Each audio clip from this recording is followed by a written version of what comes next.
عسلامة. اليوم حبيت نعمل معاكم موتزاريلا على خاطر انا عييت من شريان كونتيتي صغيرة وما فيهاش حتى طعمة. شوفوا تبارك الله التكستور كيفاش وشوفوا الكمية ما شاء الله. اجاو نبداو ناخذوا 800 مليلتر حليب، معناتها إطرى حليب خليوا منها كاس ونص وصبوا الباقي. توا باش نزيدهم 4 مغارف انشاء، نعطيكم ديما بالكيلة اللي موجودة في كل دار.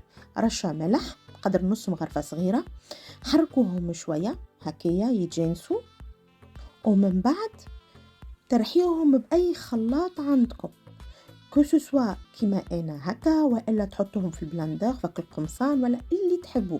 المهم تجانسوهم مليح مليح، النشاي والملح مع الحليب فوالا في ساعة مدة دقيقتين 3.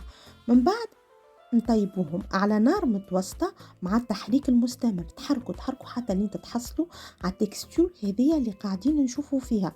ما تنحيوش يديكم من فوق الغاز، تخليو ديما تحريك حتى لين تتحصلوا. ما حبيش انا نفوت لكم حتى مرحلة باش تنجح معاكم ان شاء الله من اول مرة. وديكو شفتوها بدات تبقبق هكايا تغلي، توا نضيف لها 100 غرام زبدة وانا ديما نحرك اي حاجه. توا باش نضيفها ايديا ديما تحرك في الموتزاريلا متاعنا.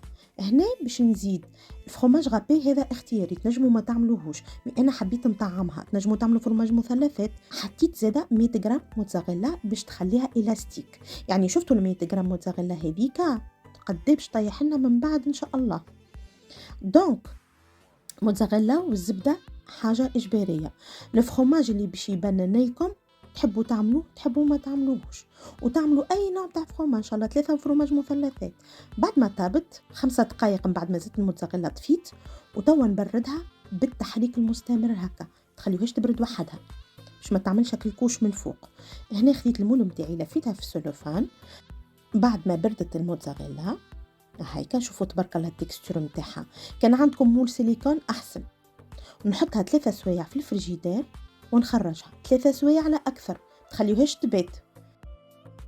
تعمل الماء. شوفوا توا التكستور كنقص شو ما شاء الله. بربي انا موتزاريلا متاع الشارع وان بلوس هذه فيها منفعه اكثر. شو ما شاء الله. وشوفوا الكونتيتي شو كيفاش جات التكستور تبارك الله. الله واحد. نكمل نقطعها وتنجموا تخبيوها تقسموا الكميه. شوفوا كيفاش جات الاستيك وشوفوها من داخل ما شاء الله. صحة وفرحة للي باش يجربها. تنسونيش لايك بارتاج ابوني تعليق محلاه على محبة رسول الله. نلتقي.